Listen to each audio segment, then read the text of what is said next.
A kid at an intersection, standing on the side of the road arguing with another driver. The right side of the kid's car is crumpled around the front end of the other driver's car. She puts on her emergency blinkers and parks behind the accident. She approaches the other driver, who looks distraught because, since his front end is sticking out of the kid's car side, the accident sort of looks like his fault. By any chance were you in the right lane when this guy decided to make a right turn in front of you? Other driver brightens up. Yeah, that's exactly what happened. He pulled the same stunt on me a minute ago. Here's my card. I'll be happy to tell your insurance company what he was doing. Young punk and his buddies tell my mother to mind her own business as she walks back to her car and drives away.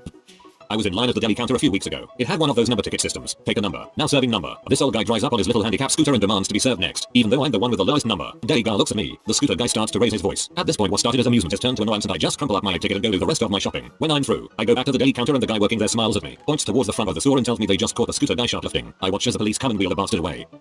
I don't know how many stories I've heard regarding people speeding right past you and honking flipping you off going the speed limit, only to be pulled over a little while later, but I patiently await my own experience in this. I work in a grocery store and when we bag groceries we normally wrap all chemicals and cleaning products in a plastic bag. That way, if we decide to bag them with food products, in the event that the chemicals break open and spill, then it won't spill all over the customer's food. Well, this one bee decided she wanted nothing to do with plastic bags that day as I was bagging up her dish soap in plastic. She rips it out of my hand, throws it into a bag in her cart and then proceeds to scream at me for using plastic bags. What she didn't know is when she threw the soap into the bag, it busted open, spilling all over her other groceries. I saw it while she was still at the checkout stand but refused to say anything about it because she was being such a bee. I watched her walk all the way to her car and couldn't help but smile when she started putting her groceries in the trunk of her Bentley Continental GT's trunk and ended up spilling soap all over and inside it. Her face was priceless. Our justice. Sweet, sweet justice. Worries about the environment enough that she flips her crap over a single plastic bag. Drives a massive 6-liter W12 engine Bentley. I've posted this one before, but all my friends have had to hear it at least twice, so here you go. A few years back, my wife and I were driving back from a Christmas trip visiting family in Iowa. There had been a very bad snowstorm, and while the interstate was clear, all the side roads, particularly the less used ones, were very treacherous and unplowed. A little way into the trip, we spot a police car stupidly polishing the ice by spinning its tires and clearly stuck on an on-ramp. And our wife was driving, and is an expert snow driver, so we pulled our little Ford Escort up behind the police officer, and got out to help get him moving. Once he was freed, he drove up the on-ramp and stopped on a clean patch, probably radioing his dispatcher or something. We got back into our car, and as it turned out, we were pretty stuck as well. I got out again to push, but wasn't having much luck, so waved at the cop to maybe come help with a shove or two. He rolled down his window, peered back at us, gave the universal shrugging signal for tough break, man, and drove off. 20 minutes later, we'd finally gotten the car back onto the road, and were moving again. It wasn't a mile down the road when we passed Officer Helpful again, this time stuck in the center ditch. The wife slowed down just enough so he could see it was us, as we waved and drove past. What a dong. A proper cop is the first person to help you out of the snow.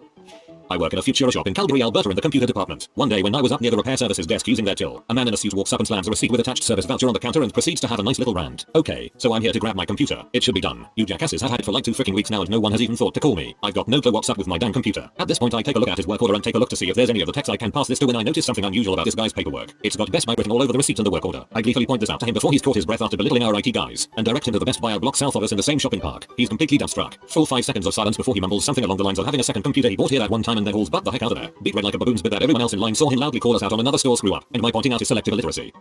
A swipe was trying to cut around everybody to get through traffic and pee off everyone, so I stopped him by pacing with the people next to me. When he did finally get next to me he was so focused on flipping me off that he didn't see traffic was stopping, so when he took off he smashed right into the back of the cop car that was in front of him. Freaking hilarious every time I think about it.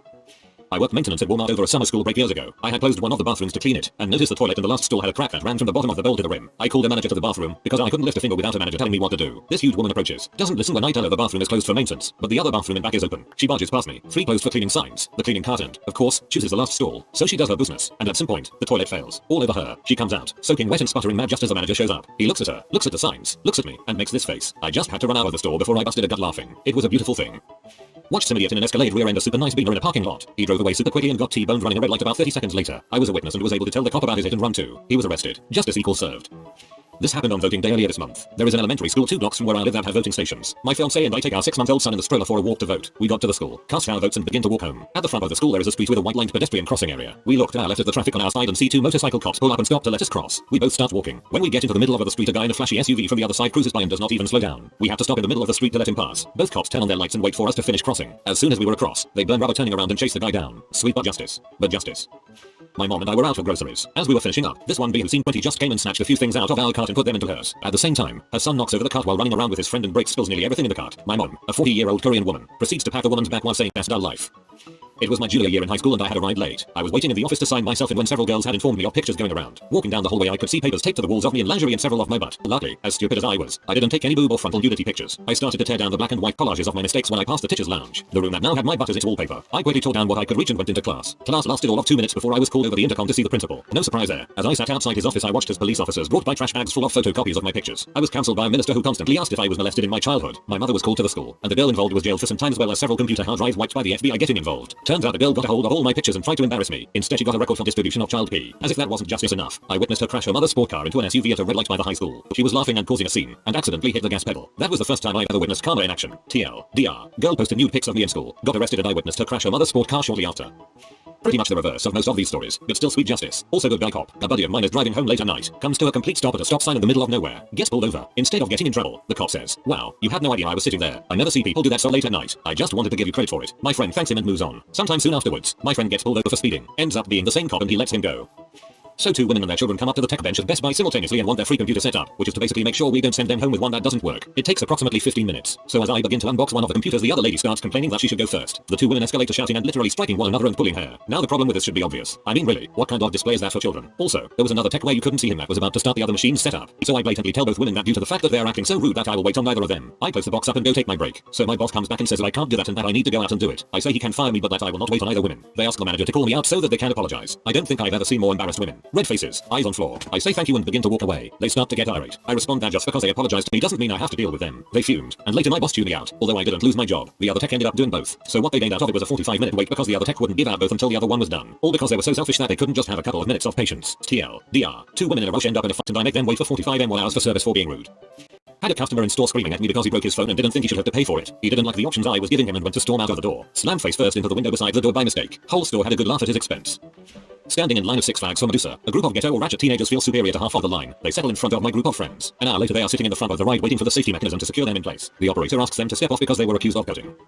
A kid was running through my store and I told him to stop running. Then, he got whatever he needed and ran again not seeing me. He fell hard and I didn't skip a beat and said that's why you don't run in a store.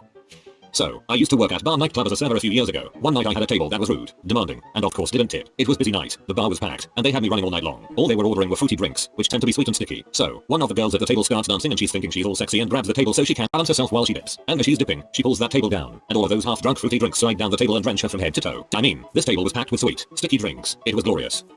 I watched a mother give her toddler bubble gum in the checkout line so the kid would stop whining. A customer, unrelated, I'm assuming, told her it was a choking hazard but the mother was obnoxious and told the other customer to mind her own business. Within 3 seconds the toddler had spit the gum into the mother's hair and it was good into there. She was going to have to cut that rat's nest out. No doubt about it. At least the kid didn't choke, right? Yeah, dead babies kind of takes the whole petty commuting thing into an awkward territory. Nothing really says I told you. Oh, like a blow-faced infant. If you are new to the channel, you can subscribe. I publish new videos every day. Until then, check another video.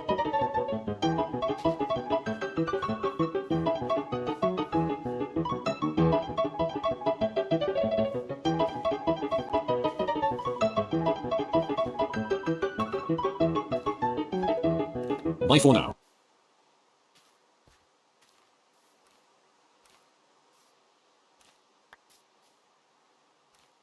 How have you dodged a bullet in your life? When I was 5, I was at a 5-year-old kid's house that my parents didn't know too well. He took his dad's pistol off the top of the refrigerator to show me. It made me very uncomfortable. I didn't like being a tattletale, but I did tell my mom when I got home. Because I just didn't feel right about it. At first she didn't believe it was a real gun. Then she decided to call the parents. There was no answer, and no answering machines back then. I find out the next day that he accidentally shot and killed another friend whom he was showing just hours after me. Mom got no answer by phone, because it was a big emergency scene. Ambulance, police, etc.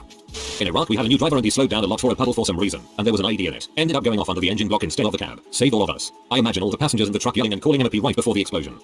I almost walked in front of a bus once. I wasn't paying attention and was about to step out right in front of a speeding bus and a complete stranger pulled me back by my collar and saved my life. I dodged a bus, which is kind of like a slower, larger bullet. Whoa, there's been a lot of those. Actually, I was 2 months early, as my mom had to start chemotherapy. Right after I'm born, I get incredibly high fever. The medical staff can't figure out why. They are completely stumped. After 2 days of trying to solve the puzzle, they noticed that one of the nurses had turned the incubator up too high. They were cooking me. Basting you with butter was a dead giveaway though. When breaking up with an ex, she grabbed super glue from my craft table and tried to squirt it in my eyes, while yelling, "Oh yeah, how you frickin' like this." Fortunately the glue had dried in the tip. I'm sure she will be a good mother. I imagine your ex is an angry kindergartner. I was motoring down Interstate 80 in Wyoming at about 1 AM, and had to pee while waiting for a wreck up the road to clear. A semi was in front of me, and I was the last car in line. I pull over on the shoulder, grab my pee bottle, and start to go, then screech. Wham, another semi slammed straight into the back of semi I was behind. Easily crunched 20 feet of a 53 feet trailer. I'm going to assume that if I didn't pull over, I would have been de-aided in that accident. Thankfully I was still in the pee bottle and the rest got scared out of me. Later on in that trip, as it was late and I didn't want to moosh a deer, I got behind the semi. They hit a deer, literally vaporized it, and my car was covered in deer goo. It was fun cleaning that after the truck stopped right down the road from the prison. I was driving my brother to his first ever Packer game in a rental car. I was going about 80 and got pegged by an Oshkosh trooper about 40 miles from Green Bay. I was very polite and apologetic, explaining that we were very excited because it was my brother's first ever Packer game and it was his 15th birthday. He took my license and ran it. Turns out my license was suspended due to a ticket from 4 years earlier. Paid the ticket but not the reinstatement fee, and I had no idea. The cop said to me outside the car, "I don't want to ruin your brother's birthday, so I'm gonna go back to my car and if you drive off, well, there's nothing I can do I guess." I still got $400 in tickets, but did not end up with a messy towing situation. I shook his hand and thanked him. We made it to the game in plenty of time and I drove the speed limit the entire rest of the trip. The Packers beat the Titans 55-7 that day and it was something my brother will never forget. TLDR. Being polite during traffic stops goes a long way. I don't think any Wisconsin cop would stop someone from seeing their first Packer game. I dodged a little bullet at university. 2 guys got in a fight outside my window. Gun went off. Bullet zipped through our living room about an inch away from my head. My landlord installed plexiglass windows after that. When life shoots a gun at you, shoot back. 19 Wyoming working road construction with a traveling crew. Bunked down. Reading a book for the evening during a thunderstorm in the back of my pickup. Had a topper and mattress for the truck bed. Out of the corner of my eye, I think I see something move. Several times this happens. So I get out and get into the cab. Sure enough, the wind picks up, and this giant drop feed crane bin that I was parked next to starts to move slide on its concrete pad. Start the engine. Throw it in reverse. And I'm gunning out of the spot as the bin starts to tip, while thousands of pounds of grain storage are squidly filling the windshield. The vehicle bogged down, and I got stuck in a mud hole as the grain bin crashed down, 3 inches from my front bumper, laying exactly where I had been parked 7 seconds earlier. Grew up close to a set of railroad tracks. There were 3 tracks that ran parallel to each other. When I was 15, me and a couple of friends used to walk the tracks to get back and forth to each other's houses. One day we were all walking down the tracks and there was a train approaching us on the track directly to our left. We were on the outside track, the train approaching was on the middle track. As the engine is approaching us, one of the operators was literally hanging out the window screaming at the top of his lungs and pointing behind us. We could not hear what he was yelling because when you're right next to a freight train going 70 miles per hour, that's all you can hear. Well, we look behind us and there is another train on our track barreling at full speed. It was probably 30-40 yards from us at that point. Me being the furthest from the right and having both my friends in the way, I never would have made if I had tried to jump in the same direction. At this point I have a train coming directly at me at 70 miles per hour. A train going in the opposite direction on the track directly to my left at 70 miles per hour. And my 2 friends who are directly to my right leaping for their lives to the right off the track, and I have about 1 second to get out of the way. Leaping to the right is no sure thing. So I sort of did a half jump to the left and lie down in the small space between the 2 trains. I would say I was about 6 inches from either train. I have never been so scared or shaken in my entire life. This started to sound suspiciously like a word problem around the 3rd paragraph. Standing on top of a generator while filling a tin rack. Head was above the fence line. Bullets struck the wall behind me. Then I heard the crack of the rifle. I didn't stand that high after that. So I guess I dodged a bullet by dodging a bullet. My father had HIV and had it to my mom sometime before around the time I was born. Both of my parents have since passed from that and drug-related causes. I'm a minority, disease-free, did my time in the military, and should be graduating from college in the next year. I like to think I beat some pretty bad odds. And you're dead. Got into a drunken brawl with my dad during a Halloween party. I was underage, 19 at the time, on probation, and the cops were on their way because of said fight. I end up coming to the conclusion that I have absolutely no way to get myself out of this. I can't balls out with my dad's eyelid being split. I still feel terrible about this, so I give the police the play-by-play. I didn't lie or omit anything from the story, and I figure I'm going to jail. Well, at this time, cop number 2 comes out and tells his partner it's time for them to leave. What? Your dad said that in his drunken state. He slipped and smacked his face on the counter in the kitchen. Isn't that what happened? He shot me a look like. I do not want to deal with you tonight, so I just replied with a head nod and hid in my room for the next week. TL, DR, got drunk, got into a fight with dad and he covered for me with the cops. On the day I soloed at the end of my ultralight course, I did my last flight with my instructor in the 2-place trainer. It was a half-hour flight to go over everything I had learned. Having accomplished that, we landed and I strapped into the single seat and did my solo flight. The other student in the course went up with the same instructor to finish his last instruction in the 2-place. 20 minutes later the aircraft broke up in flight and crashed into the lake from 2000 AGL. They both were killed. Got robbed at gunpoint once while working for a truck stop video poker place. About a month later the same guys robbed it again on a night I called in sick and killed the security guard. Why would you kill the security guard? As a friend and I were driving back from the Arapahoe Basin in Colorado, my friend and I caught a patch of ice and the car slid off Loveland Pass. We managed to jump out while it was still sliding 15-20 miles per hour before the car rolled 500 plus feet down a rocky cliff. Was in the middle of commenting in this thread about avoiding sexual relations with a certified psycho when my spidey sense started tingling. I quickly switched tabs to a work-related page and put on a super professional. I am a hard worker and definitely not messing around on company time face on as our new manager. My boss. Stopped by for a meet and greet. Nailed the handshake. TL, DR. Dodge a bullet while writing about dodging a bullet. That type of spidey sense is very valuable when surfing Reddit at work. That and learning what your boss's footsteps sound like. I once walked into the trees to take a pee during the night while camping. Looking back at the campfire I decided to go a little further into the trees as I had a shy bladder at the time. Luckily, after a few steps my laziness overcame my shyness and I decided to just do it. After I finished I turned around, went back to my tent and slept the sleep of the truly exhausted. The next morning I got up and went once more to the trees to relieve myself. What I saw very nearly made me pee in my pants right on the spot. The edge of a cliff, roughly 400 feet high, was about 3 or 4 steps beyond where I had decided, randomly, to stop to pee the night before. Because we had been traveling on foot for about 2 hours after dark the previous night, I had no idea we were camped beside a tree-covered cliff line and the responsible adult in charge was too stupid to think it important information. Always shuffle your feet while in the dark, never step. I have told this story before so I'll just paraphrase. I just turned 17 about 2 months prior to this. I was out with my older sister, 27, and her friend, 32, drinking. I drank too much and passed out on the couch. My sister's friend decided that she was gonna have sex with me because she wants a kid. Husband is infertile. I wake up as I'm cooning inside her. 2 weeks later I find out she's pregnant. 2 weeks after that I find out she had a miscarriage. Thank God. Raped by a woman and she miscarried. Dated a girl with $25k in credit card debt who would endlessly buy things with any wiggle room she had when she paid the minimum balance on her credit cards. When confronted about her spending habits she'd get insanely defensive. Got the frick out of there. Well, I got shot at whilst hunting on public land. The bullet zipped overhead and my dad turned and fired in response into the ground to let them know we were not deer. It was after legal shooting time last day of the season. And proceeded to cuss the crap out of whoever it was as we ran down the fire break back to the truck. Every girl I have ever slept with got pregnant from someone else no more than 3 months after we did the deed. In the cases where we were in a relationship it happened right after we broke up. I'm like the good luck chuck of unexpected pregnancies. Glad I didn't get stuck with any of those, but on a more positive note, is anyone here having trouble conceiving? You sound exactly like my cousin, except they get pregnant and married within a year. Not sure if it counts as dodging a bullet so much as glancing one. It was after watching a movie at the local theater with some friends. We all agreed to go to a nice Italian restaurant a short walk from it that also happened to be across the street. Friends went ahead of me as I had to go to the restroom first, and so as I made my way across the street at the crosswalk with a stop sign to me, then something caught my eye. It was a woman going far too fast on a tiny 2-lane road passing a busy shopping center, blatantly speeding above acceptable levels and talking on her phone, and I was right in her path. Knowing I couldn't get out of the way fast enough, my instincts and reflexes told me to jump and curl into a ball as best I could, which I did, and I landed on the hood of her car cannonball style and shoulder first and proceeded to roll over the roof. Broke the antennae that was on the back as I rolled off, and hit the pavement on my back as I uncurled. I was bruised as heck as I stood up, or was about to be bruised anyway once my body got to work, but it was better than getting hit head on by a car going about 25 miles per hour or so. Hope that was a wake-up call for her. Glad you were okay. Was engaging from the escape hatch of my truck. Got down to reload. Just as an RPG struck the RPG RPG cage about 2 feet to my right. They missed. This is dodge a bullet time, not dodge an RPG time. I believe you to have had your nuts in your throat enough. Thank you for your service. When I was 16 years old, some jock douchebag randomly took a 22-calorie revolver and pointed it at the side of my head like it was a joke, and then pulled the trigger and it clicked. Then he pointed it at the wall and put a bullet through the wall. I was thinking of switching jobs and had an interview with a team in another company. I ended up not getting the job. I was bummed out about it. 1 month later the whole team was laid off. I'm an Indian working in USA on work visa. If I had got that job and got laid off, then I had to get another job in 2 weeks or leave the country because of my visa restrictions. I love this country and its people way too much to leave. I was supposed to be on a Carnival cruise that lost power at sea. We missed the departure because our flight was delayed. I think I dodged a huge bullet recently. Someone broke into my apartment while I was gone. Based on the items taken, I know it was my ex. Tried to sneak in through my window and ended up kicking my door in. Pretty terrifying to think what could have happened if I was there. Took the spare key too. A hand changed the locks. I have a scar on the back of my neck from a ricochet that bounced off a wall in a truck then hit me. It lost all its velocity because it bounced twice, but I did get a nasty burn because it was still hot. I'd post pics, but I'm at work. I got ricocheted in the wrist of featuring. Burning. Didn't feel it, but sure smelled the burning skin.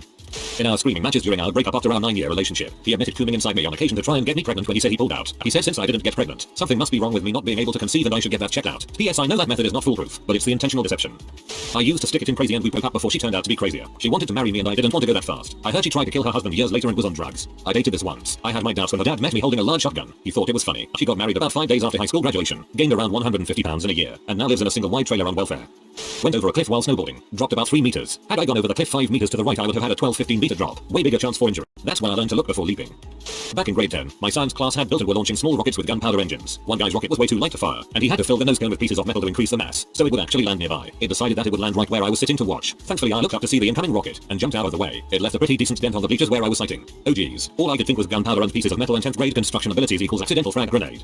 Throw away. I was a teenager and asleep when a man broke into my bedroom and tried to rape and murder me. I was startled awake. There was a man beside my bed doing something. The noises he was making were unnatural enough though not loud. Just out of place. It awoke me. As soon as he noticed I was awake, he jumped on me and told me to shut up, and started strangling me, hard. All my confusion melted away in that moment, and I realized I was going to die unless I got him off of me. He started shoving fingers into my vagina, and because he was only strangling me with one hand instead of two, when I started squirming violently, he lost his grip. I managed to fight him off, and my screaming surprised him and he fled. My parents called the police, who came and took my panties, and took pictures of the handprints left on my throat. Hours later, I went into my room to retrieve something, and found, to my dismay, the extension cord to my stereo had been cut. I started running over in my mind what could have happened that severed the end of the plug from the rest of the cord. I picked it up, trying to figure out the mystery when the other end cleared into my view, and I saw it had been neatly formed into a noose. The noises that he had made that had woken me up were the soft sounds of him cutting my extension cord and forming a noose with. It was more than big enough to fit my head through. To this day, I cannot sleep soundly at night, and take sleeping medication just to stay asleep at night. I obsessively check all the locks before bed. Any tiny sound will wake me up even though I take Ambien. It was only because I woke up when I did that I am alive today. If he hadn't stopped to make the noose, he probably would have succeeded in raping and killing me. This happened about 20 years ago. Every day I have is a gift, but I live with a lot of fear in my life.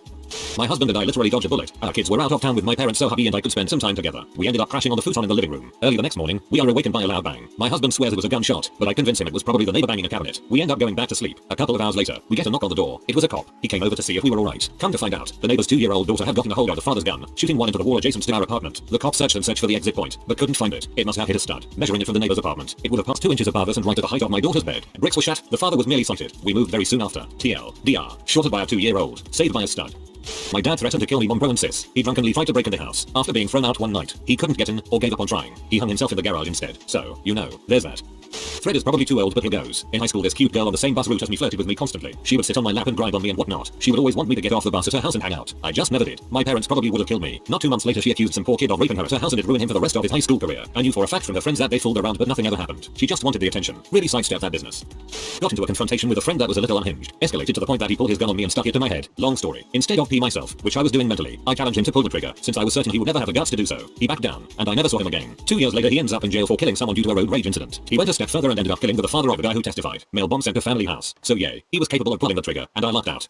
I decided not to write a college paper until the last moment. I wrote it and it was crap, but luckily there was a giant snowstorm and I got a week off school, so I polished that turd the night before I had to go back to school the following week.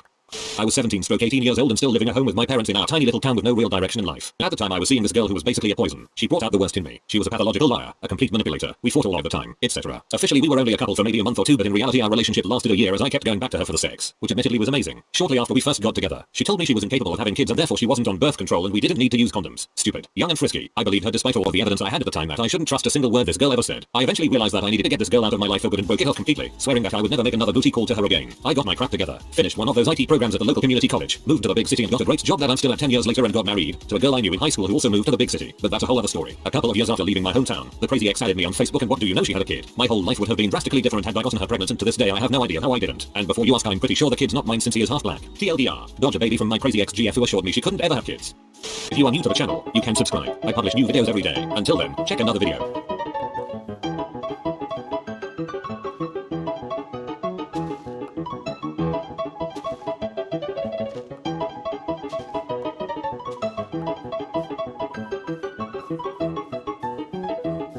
Bye for now.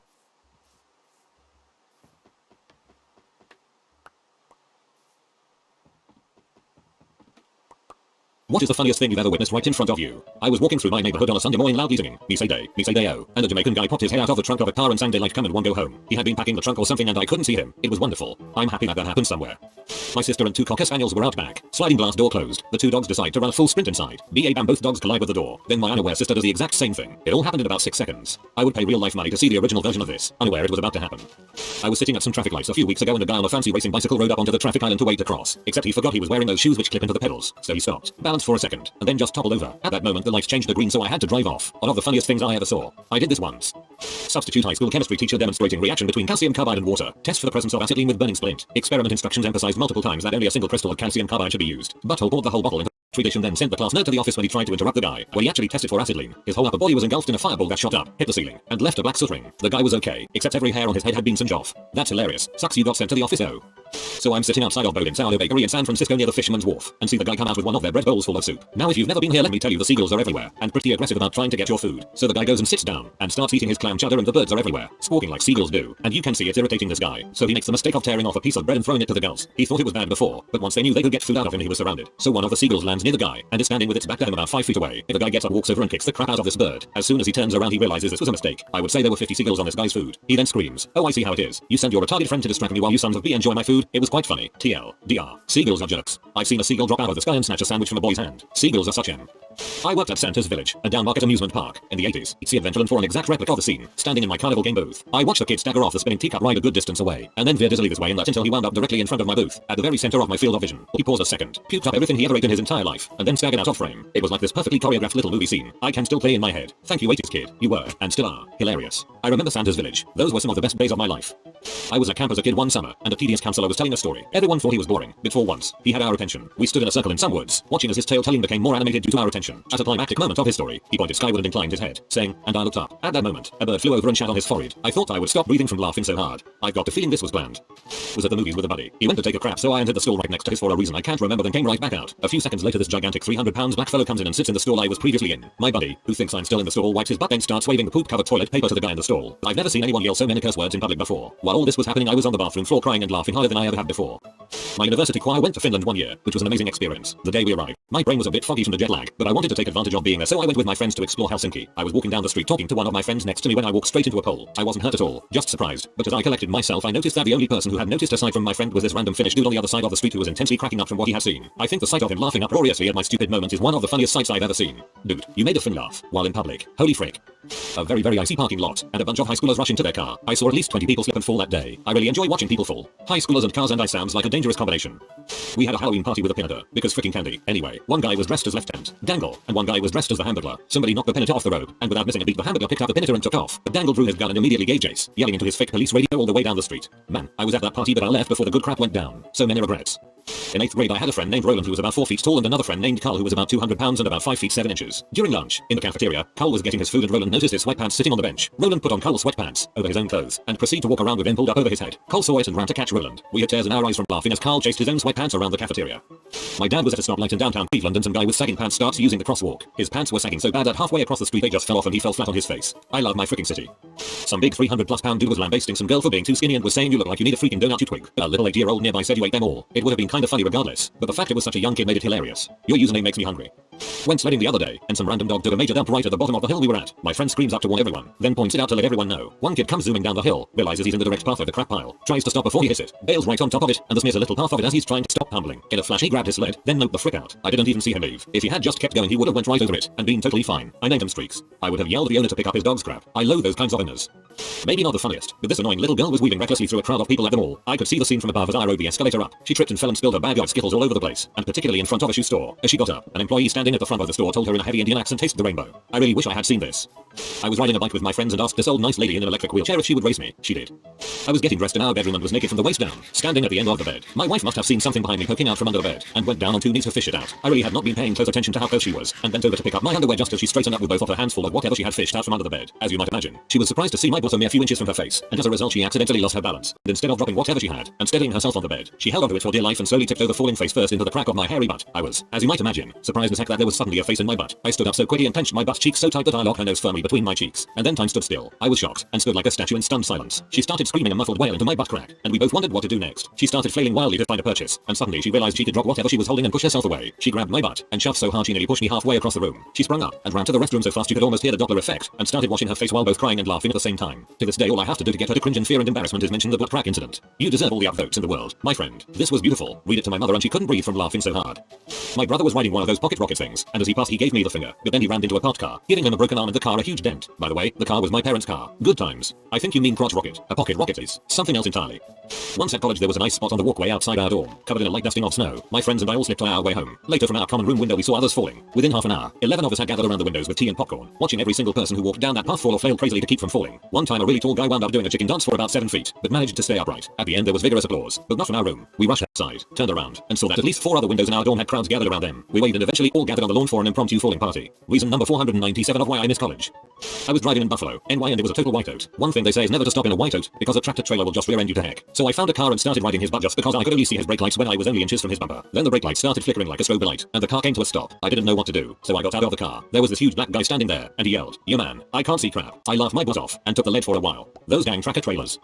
Walking home one night, must have been 3 a.m. Come around the corner and there's a skinny Chinese kid nailing a big native woman doggy style on the side of the road. She's moaning and all he says is "what's up" with the biggest grin on his face. We'll never forget it. A very large woman at a Scrabble tournament decided to loosen up before her first game. So as 100 people listened to the rules of the tournament she got on the floor and started doing all kinds of stretching and aerobics. It wouldn't have been so bad if she wasn't 350 pounds and wearing a summer dress. Those darn Scrabble tournaments are always wild and crazy. I watched a group of special needs adults ride go-karts. One of them would drive halfway around the track perfectly then just slam his brakes for no reason. Another crashed into the wall and when the go-kart employee put it back in the right path, she yelled, "It won't go. It won't go." The employee had no idea why wouldn't and then asked her if she was pressing the gas or the brake. All of a sudden she took off and hit every wall till the end of that lap. The ending was the best part, when the employee flagged them to come in to park. One girl drove straight at him and he had to jump over her cart. She hit the wall behind him, ricocheted off, and kept going. Another female went into the parking area but never slowed down and drove straight into the already parked cart in front of her. She hit it so hard that she had a big booger hanging out of her nose afterwards. Then the girl who ignored the employee flagging people in earlier finally came around again and the guys waving the flag again at her and she almost forgot, and at the last second turns into the parking area. However, she hits the median of the 2 lanes they had for the carts to park. Her cart is stuck in the concrete median with her front wheels still spinning. This is not me making fun of special needs people at all, but if you were watching this live, you would have laughed your butt off too. I was traveling through the south a few years ago and eating at a restaurant on the side of the highway in the afternoon. As I turned around from the counter to walk to a table, a car came crashing through sitting area because it was rolling, flipping. It landed on its wheels and 2 grossly overweight African American women were sitting in the front seats. I stood there in shock, like everyone else for a few seconds. As everything got quiet you could hear the driver yell, "Oh heck no." I just got my hand, and needless to say the 2 passengers were fine and no one got hurt in the restaurant. But I laughed for hours because the 2 ladies were all upset about their hair. Luckily the restaurant was mostly empty. A man walking down the street in NYC with only purple briefs on and a 3-foot-long braid wrapped around his neck. Oh yeah, he had a satchel. Was playing soccer. My buddy and his brother were on opposing team. I was advancing towards their net and my buddy came at me from left, his brother on my right. When they both got close to kick the ball away from me I stopped the ball. They both missed the ball and kicked each other in the shins. Bodies collided. Heads collided with a loud thunk. The way it all synchronized was so funny I couldn't continue running and just rolled on the floor laughing. I thought it was over but then they both got mad at each other and started fist fighting. I was laughing so hard watching it all unfold in front of me, although I'm going to pass out. One of the funniest memories I have. Soccer, where one man laughs while other men pummel. One time, I was stuck in traffic with my parents so I decided I'd make small talk by saying, "You know, they say that white cars are most likely to be involved in a car accident than any other color car." Right as I said that, 3 white cars got into an accident in the lane next to ours. Note, it wasn't a serious accident. The last car bumped the car in front which bumped the car in front of that. My best friend and I are obsessed with ghost hunting, so we naturally went on the ghost tour that is offered in Old Town Albuquerque, NM. We were the only 2 locals, but there were about 7 people from Canada. We get to this haunted window in a building that is now a restaurant. However, we failed to realize we were the only 2 people standing in front of the window only about a foot away. As we listened to this ghost story we were staring into this window, without realizing the restaurant was still open, and bam, a lady basically runs past the window. We were so scared we were screaming at the top of our lungs. I couldn't move and my best friend grabs me around the waist and tries to run off with me. I'm 5 feet 9 inches and she's 5 feet 2. It isn't until we finally get ourselves together that we look up and realize we scared one of the Canadian guys so badly he had taken off running and was now a block and a half away. The 3 of us looked really stupid, but it's still one of my favorite memories. Gotta love the runners. Back in high school, we were all traipsing across the grounds to the exit gate at 3:30. Someone had forgotten to collect all of the balls from PE and they were just lying around on the path. One girl was too busy talking to her friend and didn't realize they were on the path. She stood on one and did that typical dancing on a ball thing like a show dog or a slapstick clown. That was hilarious on its own, but then when she had managed to extricate herself from the ball, she stood on another one right in front of her. I thought that crap only happened to the Marx Brothers. It was a glorious day. I was with my extended family at a local amusement park when I was 10. My uncle and I went on a boat ride where you drive the boat around a small track. You could drive the boat freely but it had no throttle control. It's a pretty boring ride unless you have someone like my uncle to ride with. Halfway through the ride he suddenly turned the boat completely sideways and blocked the track. Since the boats had no throttle control everyone bumped into us and got stuck as well. With a boat pile up holding up the ride the attendants came to help my uncle, who started acting like he had special needs and couldn't understand what they were telling him to do. Every time they got him going straight again he would keep turning until it got stuck again. The attendants tried to get me to tell him what to do, and I did but my uncle would just do the opposite and kept turning sideways. Eventually the attendant jumped on the boat and steered it the rest of the way while my uncle just smiled at him. Right after we got out of the boat my uncle stopped the act and just said to the attendants, "Thanks for the ride." The combination of seeing my uncle act this way, the frustration of the ride attendants and the embarrassment of my mom and aunt made it one of the best days I ever had at that place. My uncle died of cancer 6 years later and I miss him terribly. Luckily, he was always doing stuff like that so I have tons of great memories with him. Your uncle sounds like he was a great guy. I am sorry for your loss, Colin.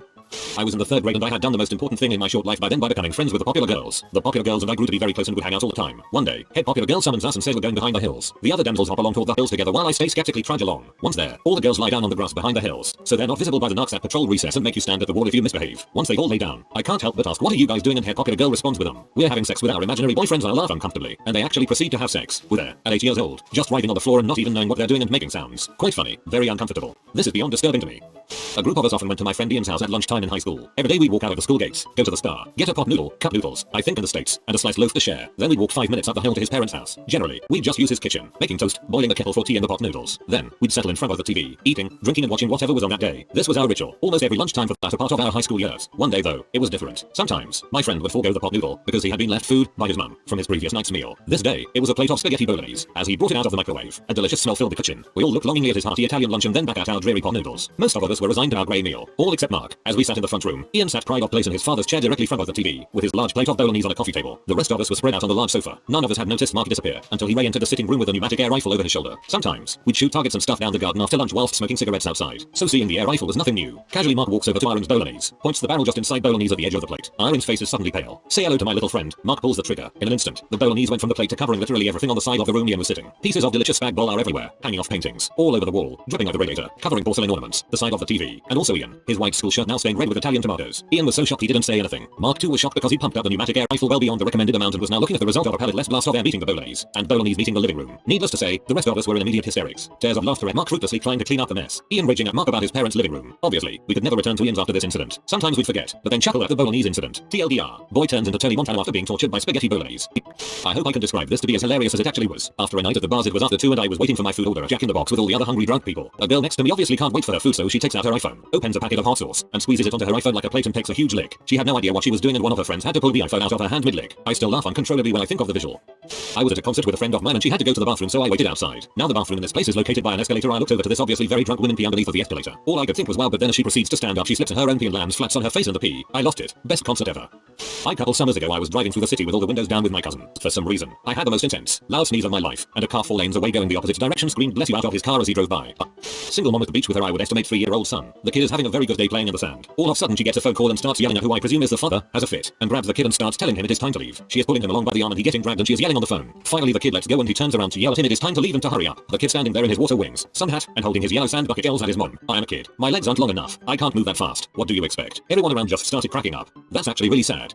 In high school me and my mates were stood in a circle just talking, waiting for the teacher to turn up to let us inside. This was after dinner break, or lunch, and hundreds of seagulls flocked to the playgrounds to scavenge food. One of those seagulls shat on my mate's face, my mate being quite hard. We'd a bit of a jock for you merkins. Shouted all right who freaking spat on me or freaking dead. We were on the floor laughing and then the realization on his face when he knew it wasn't spitted in fact. Bird shite. He actually said it's not spitted it with a grin on his face. I still crack up now thinking about it. A bird once crap on me, inside a bar. While on a motorcycle trip across half the country my father and I witnessed the tail end of a possible road rage incident. We were riding up the highway when one car passed a pickup and didn't think much of it. About 5 minutes later we round a bend and there are both cars parked on the shoulder. Drivers in mid-fisticuffs. As we passed I looked over and the fighters were so involved in their battle they forgot to take the terrain into account. Fell and rolled down a slightly steep hill together. It wasn't until we stopped for a break about an hour later that my dad laughs and says, oh and what the frick was that fight about anyway? I had forgotten about it until then and all I saw in my mind was those two bozos tumbling down a hillside and kicking up a dust cloud. Freaking New Mexico. As someone who lives in that glorious place I have to say I almost had to get out of my car last Christmas and kick some girl's butt while wearing reindeer footy pajamas. I love this place. If you are new to the channel, you can subscribe. I publish new videos every day. Until then, check another video.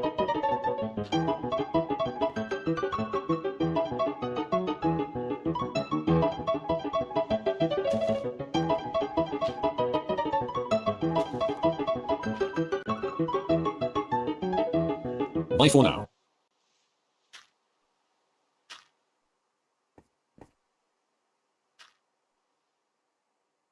Architects, engineers and craftsmen of Reddit, what wishes of customers you had to refuse because they defy basic rules of physics and or common sense? Property wanted us to evaluate the condition of their boilers and determine the best course of action. What they really wanted was for us to say yeah you can fix those up for a few more years. Went out with a boiler inspector who condemned the boilers on the spot. We informed them the boilers were not safe at all to operate and needed replacement immediately. They wanted us to amend our report to say everything was okay. We refused, and they decided to stop contacting us.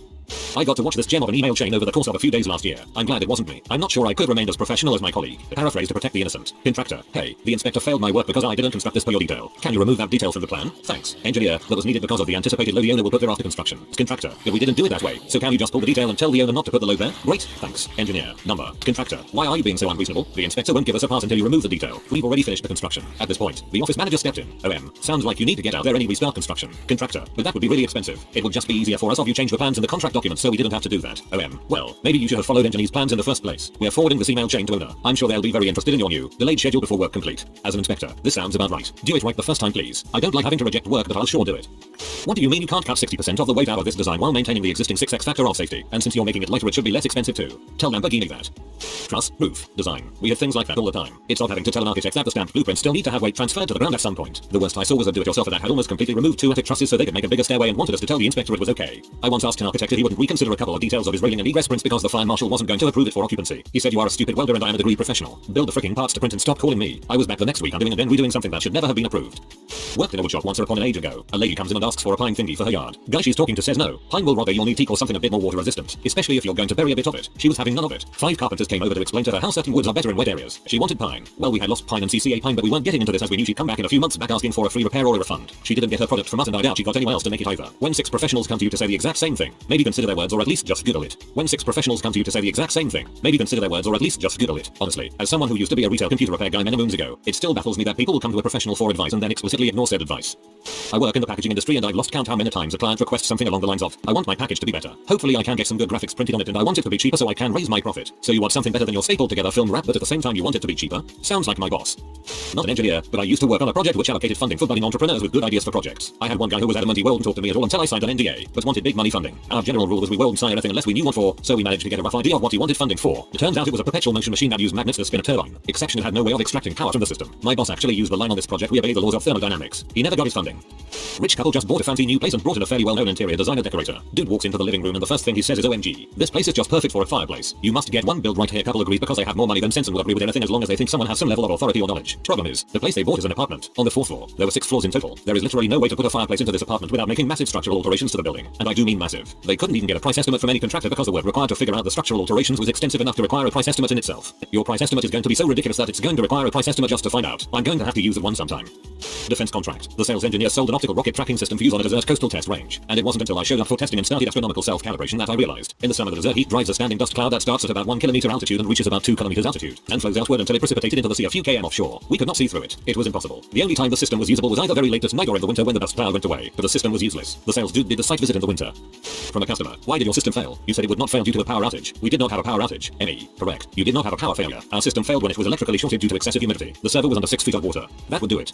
So an older neighborhood is being gentrified and a developer decides to get in on the act. Buys 2 older 1-story storefronts and plans to make them into one building for a restaurant bar. So far, so good. He hires a well-respected architect to design the space and he decides not to remove the wall dividing the 2 old stores, which share a common truss roof, but to remove parts of the wall to create windows and leave the wall portions between the windows as supports. Restaurant opens, and isn't much of a success because that part of town is still sketchy. Restaurant fails and building stays empty for a year or so. New guy buys restaurant and decides he needs more space so he hires new architect to do something about those windows in the center wall. New architect decides to remove the wall completely and replace it with circular round columns for that retro steampunk look, and to keep up a little support for that old truss roof. This restaurant fails because the food was horrible. Third guy buys the restaurant and decides that design columns are ugly and takes them out on the advice of some builder who said that truss roof is good for that span after building inspector had okayed the new work plan which indicated no change to the central supports. Builder was one of those guys who hires casual labor in the parking lot of a Home Depot. A sanitary inspector arrives 1 week before opening to check on kitchen, sees that the columns are gone, goes back to his office and calls building inspector, who rushes out to check on things, condemns building as unsafe. Third owner goes bankrupt, and the building was torn down about 6 months later. I watched all this from my office window and got inside reports from the owner of the bar next door. It was the most fun about that particular job. I'm surprised. I think in a gentrifying area the land cost would be worth infinitely more than a 1-story retail building.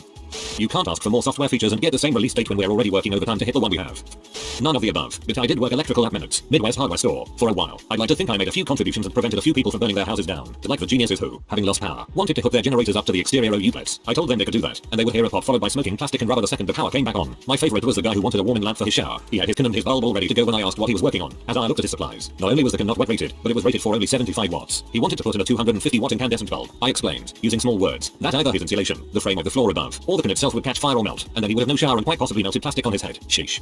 I worked for a small traditional upholstery company. The owner was an antique dealer interior designer type with no formal qualifications and definitely not a traditional upholsterer. Definitely a chancer. Some of our clients were world famous designers. He promised a design that was impossible. He just couldn't understand that you can't can't float springs on thin air, but insisted that we make it. It was a very long time ago, so as I recall the frame had been made but without any ability to put webbing where we needed to, which is what you usually tie the springs. The company ceased trading not long after.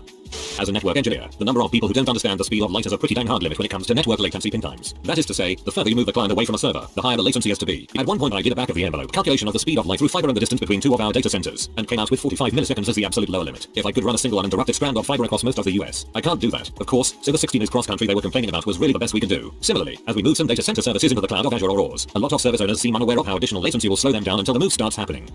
Chemist here. My company sells, among other things, windshield washer fluids to brick and mortar stores. One of our products is a 5-gram tablet that one can put in their car's windshield washer reservoir and fill with water, which will produce blue detergent solution for cleaning windshields. One big difference between the liquid and the tablet is the liquid can have varying amounts of methanol, which provides antifreeze capabilities by lowering the freezing point of the water-methanol mix. You need roughly 35% by volume methanol to get to the typical freezing point of -20 F. Enter sales and marketing. They ask if we can develop a tablet that can make antifreeze claims. They still want the tablet form and for it to weigh 5 grams. They tell us this would be a game changer because it's expensive to ship water. I tell them it is not possible because the amount of methanol 5 grams of tablet could encapsulate would in no way depress the freezing point of water in any appreciable way. They respond with that it would be a game changer. Me to myself, if we can alter the laws of physics, I'll look into it. Over 2 years later I still get questions about whether we can do it. In a previous job, I was asked by a customer and my manager to design, from scratch, something that was A. way outside our wheelhouse, B. was beholden to numerous fire safety codes, and C. already available from dozens of vendors. In more recent times I've been told by internal customers that they didn't like the design of a medical device because of the color I chose to render it in SolidWorks. During my co-op doing design engineering, one of the designers, we people who do the aesthetics not the structural work, blasted me during a design review because I had colored a stainless steel panel green and mild green and mild green and mild green and mild green and mild green and mild green and mild green and I was once asked by my project manager to take 2 versions of the same document, about 25,000 words each, and compare them, highlighting the differences. Because he was not IT literate, his intention was naturally for me to do it manually, representing probably several full days of work, at a time when we had other work coming in constantly. When I used them as word comparison tool and printed the document out with all the differences automatically formatted and highlighted, which took about 2 minutes rather than 2 days, he said I was trying to overperform and that I was overthinking it. You should have milked it for a couple days while playing on the internet. Former patent engineer here, not me. The guy at the desk next to me was asked to write a patent for an inventor who had a perpetual motion device. Everything the guy had made sense, all his math, the deceive, etc. Except for the fact that he simply could not comprehend the fact that friction exists and prevents a device from working. In order for an invention to be patentable, it must be novel, non-obvious and useful. By definition, a perpetual motion device is not useful, because it does not exist. No, you can't connect 10 servers and 12 switches and 4 3000 watt upstairs to a single 220 volt 15 amp connection. We need to bring the electrician back and I need work with and we will most likely need a new breaker panel as well since this is an old building and panel looks full. Well, you can connect them, but if you want them to work, well now, that's an entirely different story.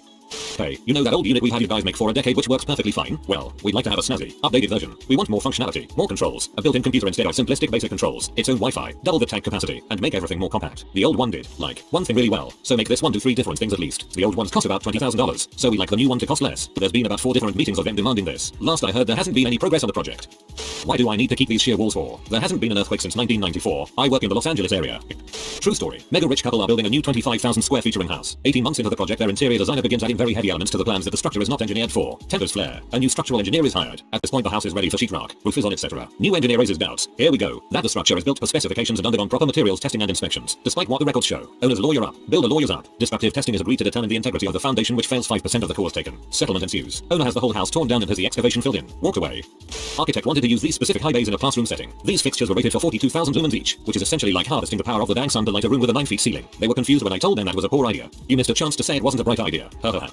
I was once asked to proceed forward with a drop ceiling set 4 inches from the finished floor above, because that should be enough for beams and wires and pipes. I was once asked if our firm could do a small commercial kitchen for less than a quarter of what it would cost. All while the guy might that it was unnecessary that he should have to build a fire-rated wall or hire engineers for his structural work. Full stop. But none of that beats the time I was given a set of schematic drawings by an owner, drawn up by freelancer, to proceed into design development. And somehow neither one noticed that the stairs from one floor to the next were not even in the same location. The freelancer is used to designing video game levels, I guess.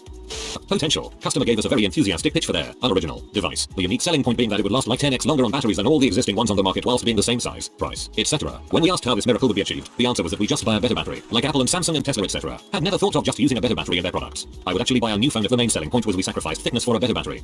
Roughing in electrical in a block building, I made up a piece of pipe to go from a receptacle 18 inches above the floor and turn out of the block wall above the ceiling. The mason told me the pipe was above the roof. Double and triple check the plans. The ceiling was higher than the roof.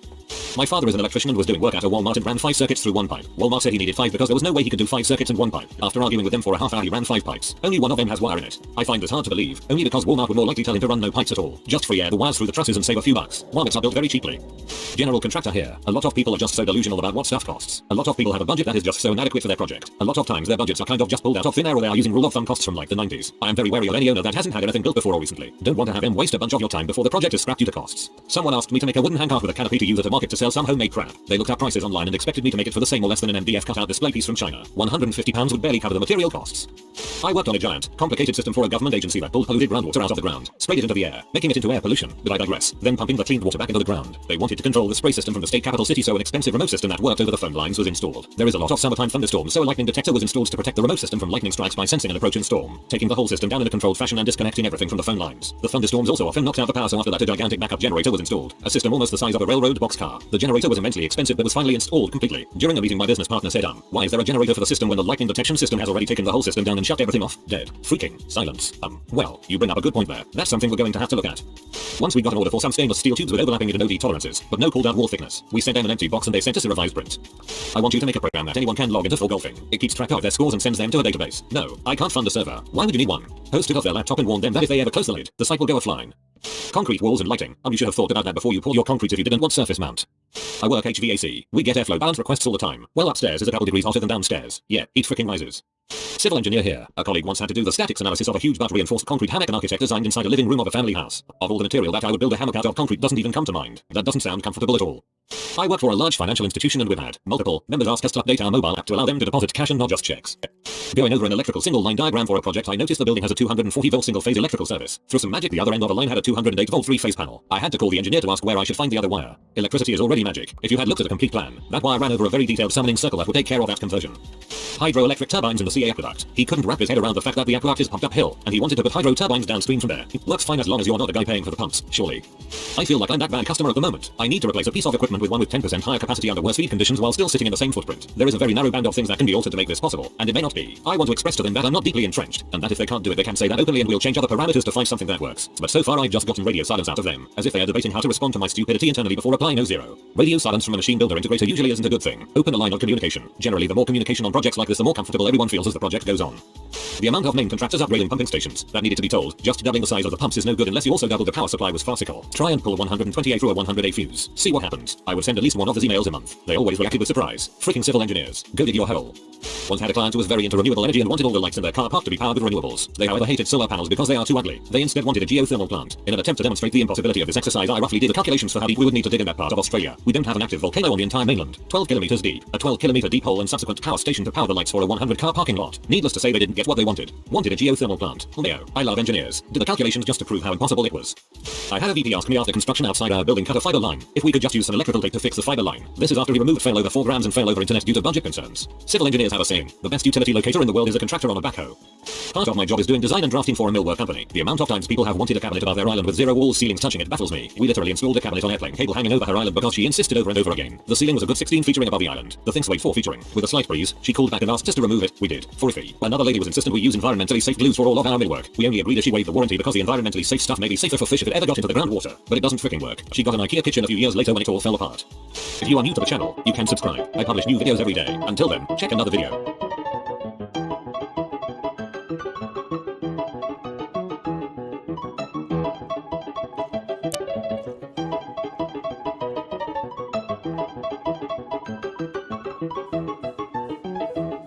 Bye for now.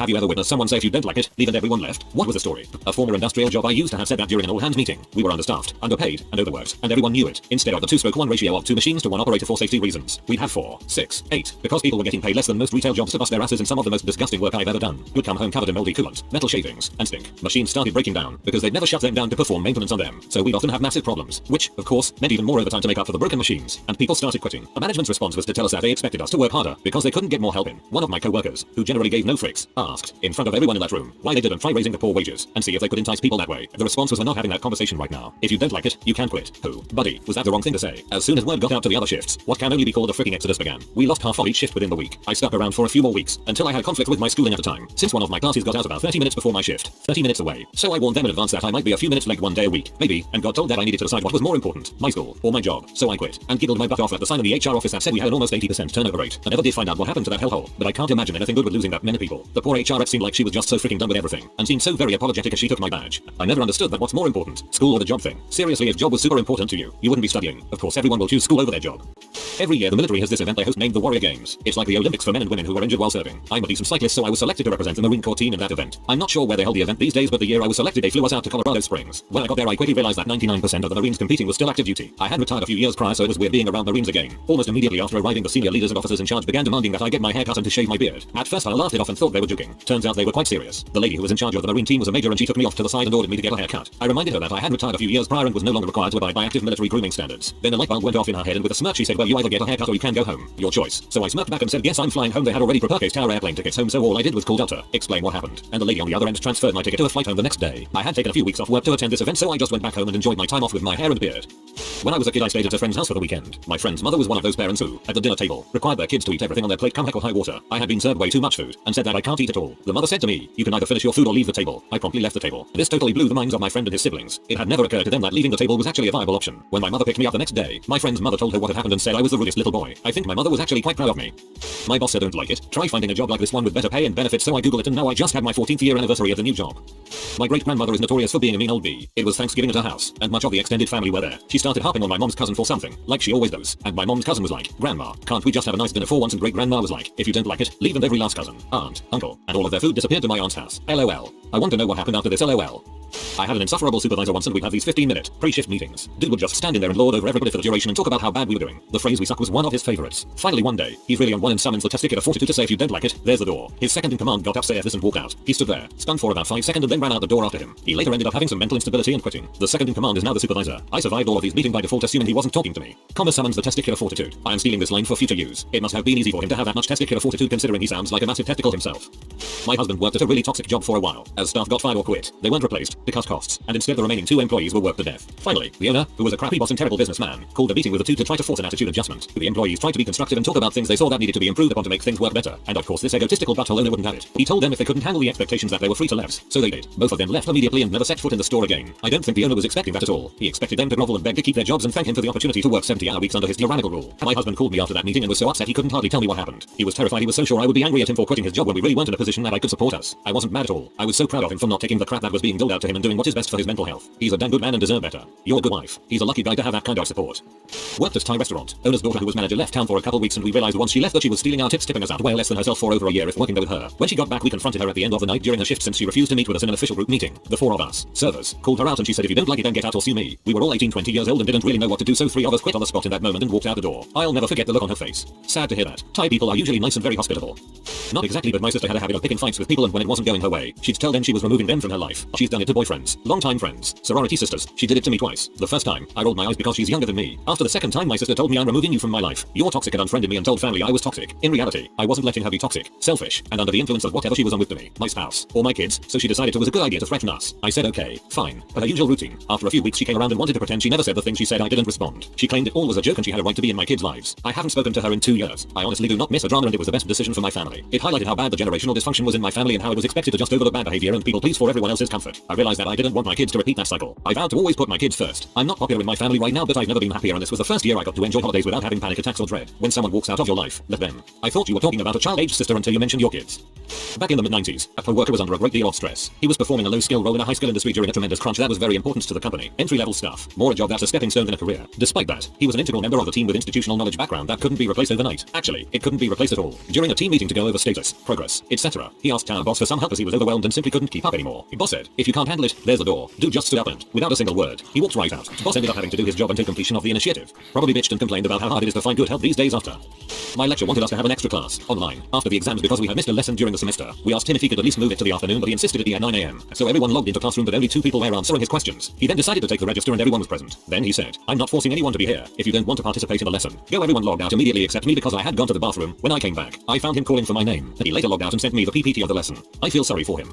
When I worked third shift at Walmart, the management tried to change a shirt policy overnight. They all of a sudden decided that we had to wear blue-collared shirts and not blue t-shirts anymore. One of the managers named Jackie, who was a total B, came up to my 2 friends and myself and told us we had to either go buy new shirts right then or go home. We left. Frozen dairy didn't get done that night, and we got to go home and play Destiny all night. Next day they never said another word about our shirts. Frick Walmart, by the way.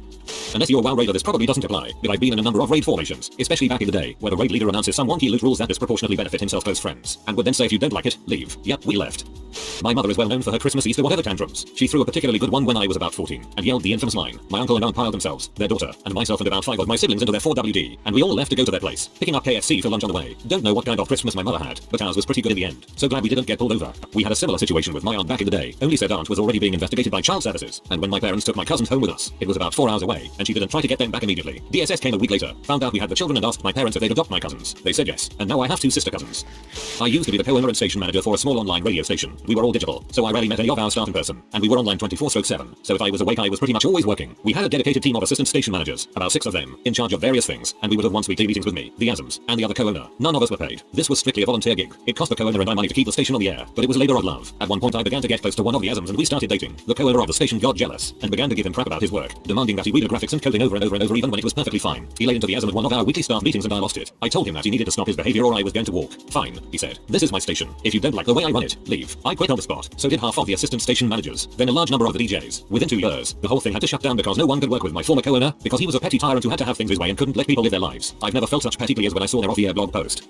New management was hired and took over scheduling from me, who was covering for an outgone manager, without understanding any of the intricacies of scheduling. After 2 weeks we had an all-staff meeting to address grievances based on her incredibly poor method of scheduling, and she refused to back down, dropping the famous ultimatum. Out of a staff of 40 or so employees, I think maybe half a dozen stayed. I find it amusing there's a quarter dozen people complaining that you didn't say 6. If they don't like your choice of words, maybe they should just leave. I was a whistleblower at my workplace. I witnessed my manager mentally and physically abuse a 101-year-old woman. I worked in a care home. I raised the alarm, and staff above the manager didn't deal with things quick enough and over worry of a bad name. Press had gotten a hold of the story. They were trying to keep it quiet and were going to allow this manager back to work on a final warning. We were a small team, about 8 of us. When they told us that, all of us reached into our bags and threw our notices at them. It was all of us, or her, a week or so later and then paying her £15k she was gone. Worst thing is, we were a charity care home. She basically got thousands and thousands of pounds for abusing a vulnerable elderly woman. I know she got away with it, but what you guys did was 100% the right thing, and very admirable.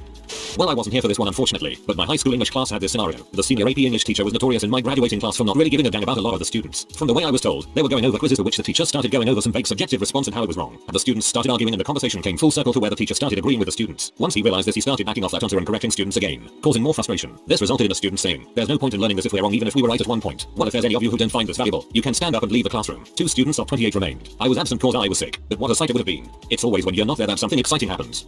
Had a teacher nobody liked, all the old if you don't want to behave, you can leave my classroom on a classmate. The whole class got up and left. Things hadn't been going well in this class since he had started teaching us. The main problem was that he was a really bad teacher. Like, he seemed to have no knowledge on his own subject history, or at least was incredibly bad at transferring his knowledge. We didn't have any respect for him, and he tried to keep us in line by being extremely strict, but in an unfair way. Wouldn't let anyone ask questions anymore, because he could never answer them. Screamed at students if they quietly asked their neighbor for a pencil. That sort of stuff. I don't remember what my classmates did that angered the teacher, but it was something minor. We were all fed up with him, so when he told my classmate to just leave, we all did. Felt really rebellious and like I was part of a bigger plan or something. It was great. We got into trouble for it, but also got the teacher fired, so it was worth it.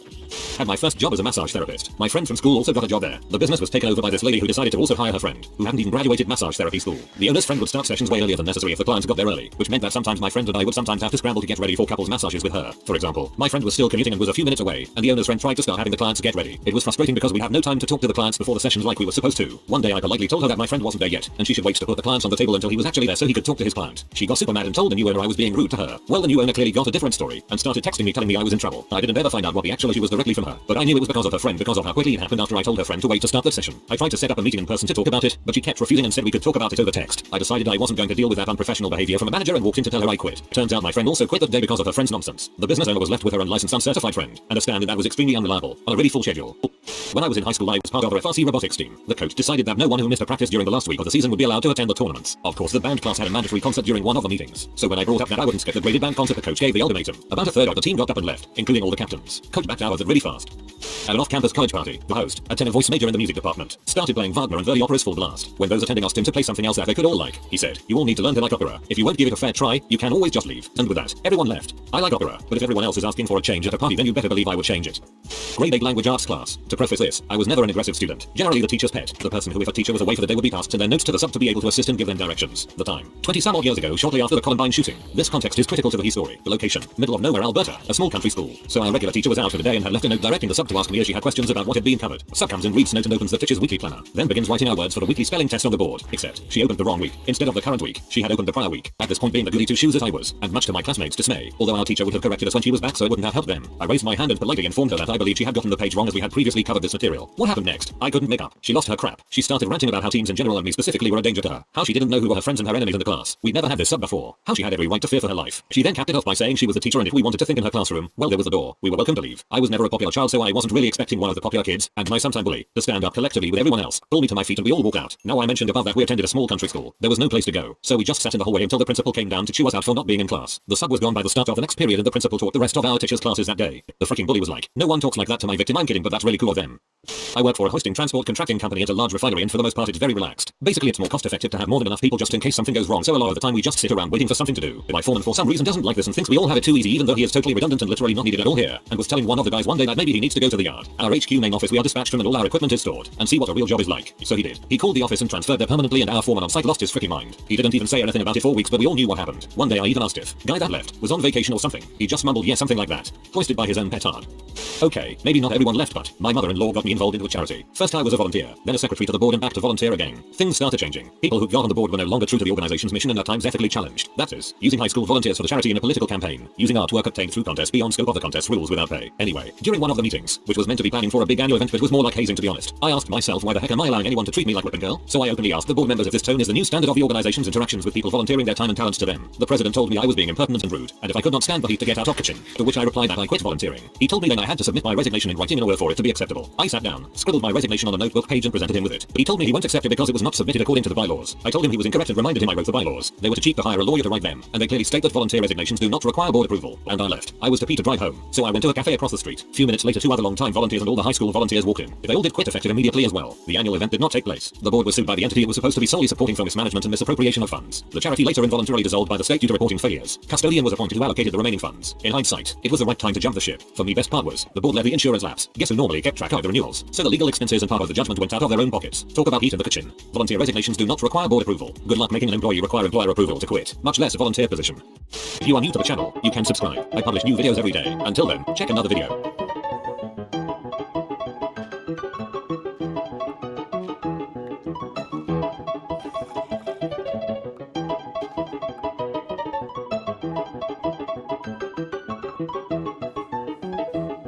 Bye for now.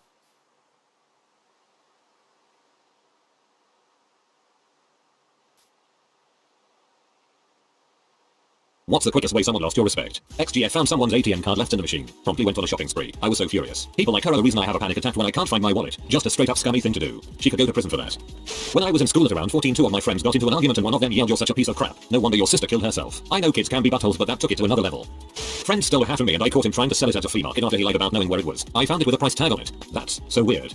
My manager doing what I just told a customer we can't do because of policy. As in, I want to return this gift card. It doesn't work. We can't do that. We do not do returns on gift cards because we cannot verify the balance. If there is an issue with the gift card you need to contact Visa and have them solve the issue. My computer system is even set up so that if you try to return it like you are supposed to, it'll tell you to frick off. Customer asks for manager and manager just gives her the value of card plus the fee by returning it as a non-taxable item. The reason it's policy is because it's a scam and they want a double dip. They use the card and they want to see if they can get the cash they just spent back again. And of course a customer came back 2 more times and asked to return the card again and again. In total she got $615 because my manager is such a T and so scared of getting negative reviews. Your manager is exactly why people get away with this. Spineless imps that would rather bow down to a customer doing something wrong instead of actually doing what they're supposed to because they don't want to get yelled at by someone trying to fleece them.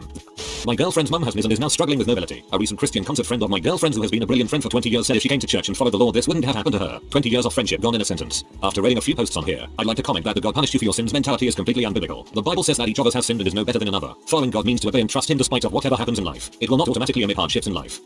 My raw freshman year of college, she had just lost a board game and threw a fit. At first I thought she was joking, but soon realized she was completely serious. A 20-year-old having a tantrum over ticket a ride, in front of her friends and residents, thinking it made her seem scary rather than juvenile. Never could respect her after that. Cons of gun share is no joke.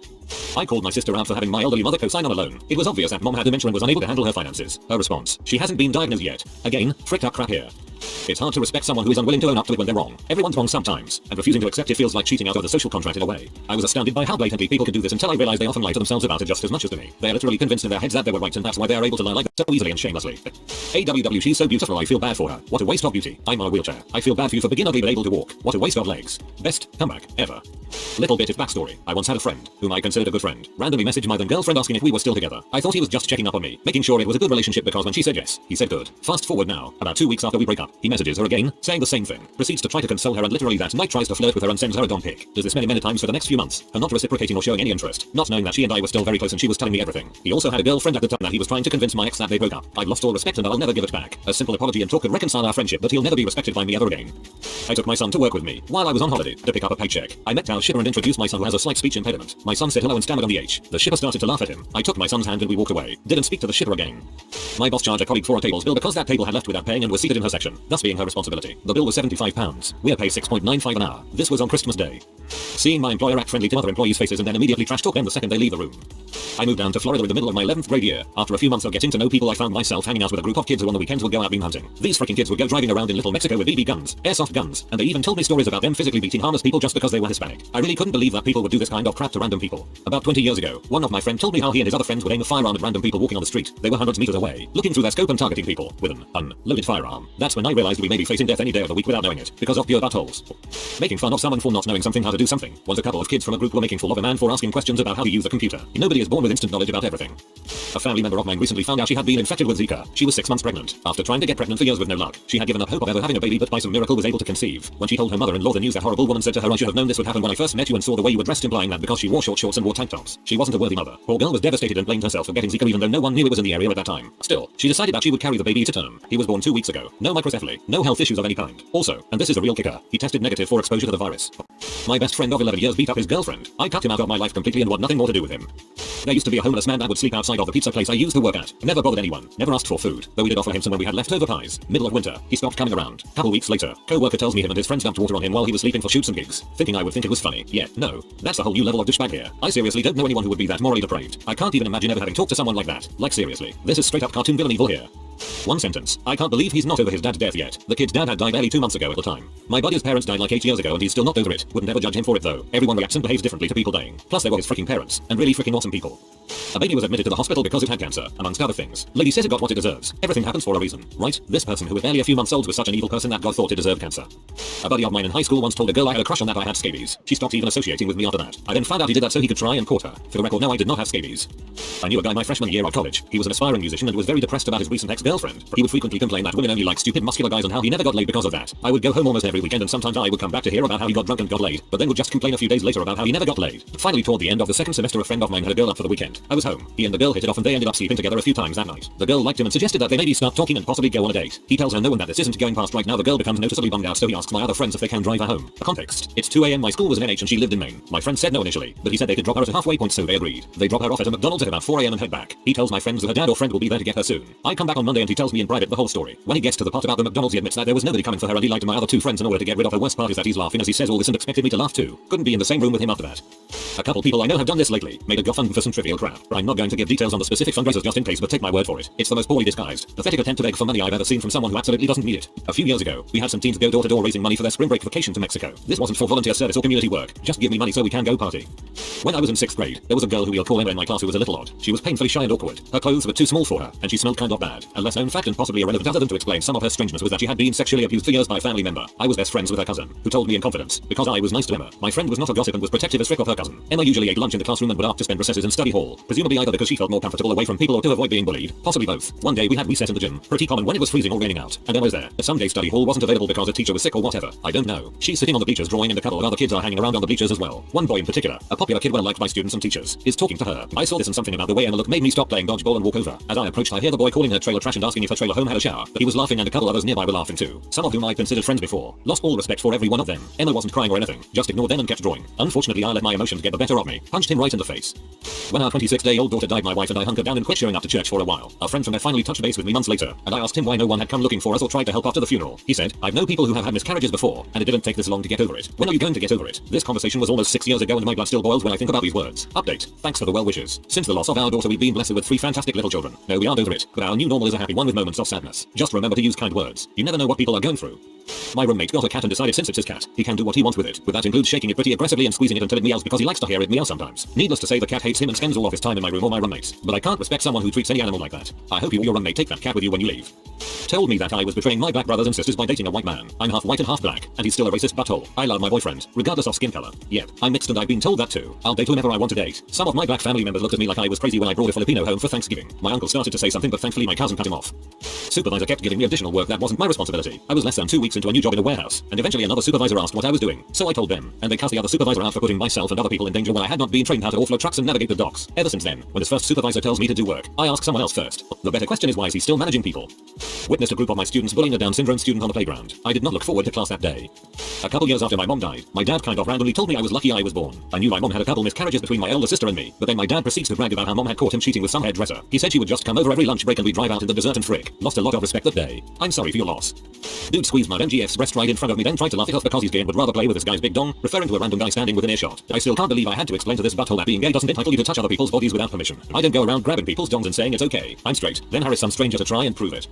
Loudly, and without caution, complaining about his ex within earshot of his 7-year-old daughter, calling the mother a C.W.B, going into explicit detail on why he not only dislikes her, but actively hates her, how he wishes it were legal to kill her, etc. All bluster and posturing, and he's a giant bee in his own right. The look on the poor girl's face as he railed about how much he hated her mother, someone that she obviously loves and looks up to, was heartbreaking. I'm a divorced dad, and the son of divorcees, and the one absolute rule that I've had since the day my daughter was born, is that under no circumstances speak ill of the other parent. Your drama and hurt feelings are not shared by your child. They have no need to hear the hurtful things you're saying about the other person. It only harms the kid. After a few minutes of listening to this man be about his poor daughter's mother, I mentioned that he should tone it down in front of her. His response was to ratchet up a notch, since she already knows all this. I couldn't believe that he didn't see the damage he was actively inflicting on the poor girl, and since that day, I've had zero respect for him as a person or parent. I had to get all mean-faced and obstinate with my mom's family, siblings, mom, because they constantly talked crap about my dad in front of me after my folks split. Yeah, he wasn't the greatest, but at the time I'm 13 and trying to figure out my identity, and you're not freaking helping by reminding me that according to you I'm 1/2 piece of crap. Anyone who sells pyramid scheme products. I met a nice girl at work. She had bachelor's in biology and seemed very level-headed, yet a few weeks later she messaged me asking if I could use more energy in my life because she has found this great new product by Level called Thrive. Had a friend of 10+ years who totaled his car, with me in it, ran away on foot, and proceeded to falsify a police report saying it was stolen. Then he told his family the same GTA story. He got off scot-free. Then his grandma bought him a new car, and she is not a wealthy person. He played the victim when it was his fault. Lied to the law, and more importantly, to everyone he loved most. Yeah, bailed out of that friendship with the quickness. My boyfriend's brother and wife. She has a bad case of baby fever but can't conceive and has had several miscarriages. There's been 2 instances where she wants a puppy to calm her baby fever, so she gets her husband to get her a puppy. A few months later, she gets pregnant, and lo and behold, they can't keep the dog anymore because they're having a baby. Instead of taking the dog to the shelter, they abandon it in someone's backyard. My boyfriend confronted him about it, but he just shrugged it off and said he had no choice. Yes, you did. You just decided to be in butthole. A couple weeks later, she miscarries. Then they get another dog after that because she is depressed. A couple months later, they for some reason can't take of it anymore, so they abandon it. My boyfriend's parents, and the woman still has the nerve to call it her baby. She is not your baby. You decided to abandon her for whatever crazy reason, and then you still get another dog. This dog they've kept the longest, but now they're talking about giving it up again because he puts some peas everywhere. But then house train it, you fricks. She always finds that she wants a baby, but I honestly hope they never do because they are just selfish people. My mom gave birth to my stillborn sister. I didn't want to give details about this. After that she talked to the vicar about it. What he said was, it's God's will. This happened because of your sins. After that we never went to church again. I have heard the God's will reasoning often, but it was more in the context of it's God's will. Nobody could change it. Try to pull yourself together and find some peace. Or even it's God's will. He liked this and called them to him. But saying it's your sins, yeah right. Let's add one more to it by clobbering you. After listening to my manager praise a friend of mine at work for his hard work, she decided to have a hearty laugh about how she hoped he didn't think he was going to be working here much longer as layoffs were coming after the holidays. Being insensitive is just so ridiculously annoying to me.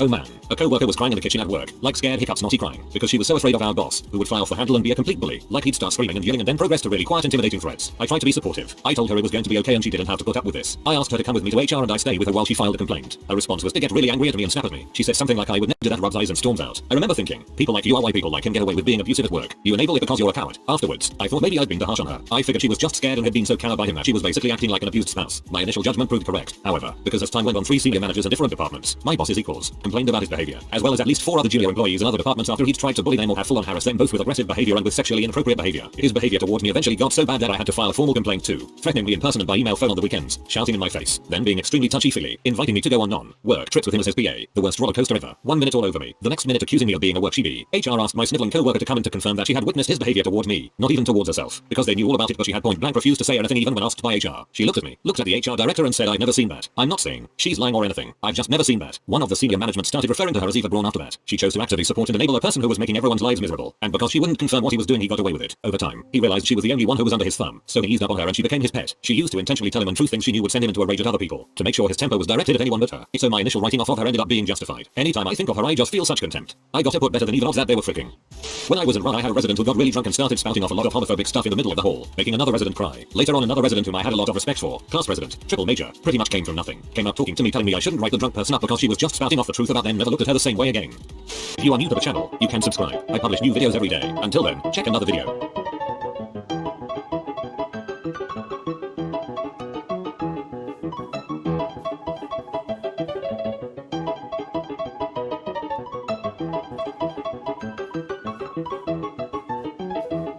Bye for now.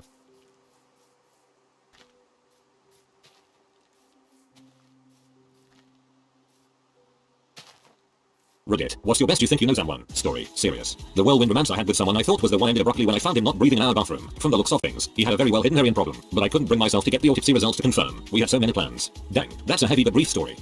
My gramps on my dad's side was a mean, racist old man. He'd ask me if I was married yet every time I'd see him, and then he'd tell me not to get married. When he died, we found his medals. Never told us about the war, ever. His neighbors knew about it. The other people in town did as well. He had POW plates. We never thought anything about it. He was in a tank crew, and his tank was hit. His entire unit killed. He was burned badly. Everyone that couldn't walk was executed by the Germans. One young guy right in front of him, just shot. It screwed him up badly. We found a letter from the government, telling Grandma he was missing and likely dead. He was dead for a long time. The Germans would feed prisoners if they would drive supply trucks. Gramps told them to go frick themselves. He ate bugs and worms to survive, and basically starved. We found the uncashed check for the rations he would have gotten if he had not been captured. The government paid him for the food he was denied as a prisoner. The military had it down to a science how much not eating while being a POW was worth. He got a medal for this, and the military put a nice stone on his grave, with his medals on them. He was in butthole beyond all belief the entire time I knew him. Shot the mailman once, and flipped his crap in the mall when he saw a white woman with a black man. In Gramps' things was a metal picture of him as a toddler, with another little boy. Grandma said it was his older brother. He was killed by some town bullies as a teenager because he was a fruit. Taken out of town in a truck, shot in the face and left in the woods. Nobody was charged for it, despite everyone knowing who did it. We never heard about the man. His family got rid of every picture but the one Gramps had. We don't even know the guy's name. He's been basically erased from history for us. You think you know someone after 20 plus years, you don't.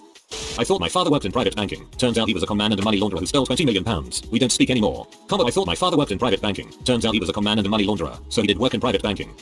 I had known a guy we'll call John for a long while. We were really good friends and he was such a cool guy to everyone. He never seemed to be troubled or anything, and he always put others before himself. The guy had a girlfriend and he was outgoing as frick, always buying everyone drinks and being a generally cool dude. That was until of course the day the police busted down his door for downloading and trading pictures of children. The fricked up kind of pictures. He was arrested for having fricked up images of like 180 different kids. Crap was insane. It's also said that he tried to lure a child back to his house and left her inside of his shed, but he didn't lock it so she ran off. He admitted guilty and I haven't seen him since. I don't plan to.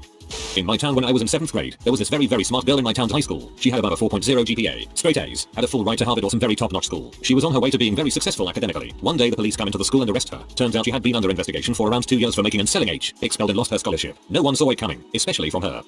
There was a guy in our circle of friends, who I was quite close to, we'll call him Mark. We hang out quite a lot. I was a couple of years older than him. We'd been good friends for about 4 years when he suddenly started getting really depressed. He was about 16, 17 at the time, and I put it down to something or nothing. He also started abusing a fair amount of drugs at this point. One day, he told us all that he got his computer seized because he had been caught downloading a crap ton of music and movies. We thought nothing of it, because it's something we imagined him doing. A year or so later, I woke up one morning to a message off of a different friend of mine linking a news article from a local paper. It went into detail about how Interpol had caught Mark from Luxembourg and raided his house, seized all of his computers and found thousands and thousands of images and videos of child pornography, some involving animals, and about how he'd just appeared in court for it. I felt immediately sick. I notified a few of our friends and word got around really fast. From what I know, because they caught him when he was so young, they convicted him and gave him a community service order and are providing him with counseling. I have managed to speak to him briefly after the sentencing, and he admitted to it all, and said that hopefully he is getting the help he needs. Other than that, I don't particularly want to know him anymore, but I am glad they caught him before it manifested into something worse, and I do hope the help is working somehow. When you think someone is your best mate at your best man at his wedding, making the effort to travel to the other side of the world at your own cost to attend the wedding, only to be told a short while before your own wedding happy 30th birthday dude. Sorry, not going to be able to make your wedding. Can't get the time off after giving him 1.5 years notice. This happened today. I'm furious if you can't tell.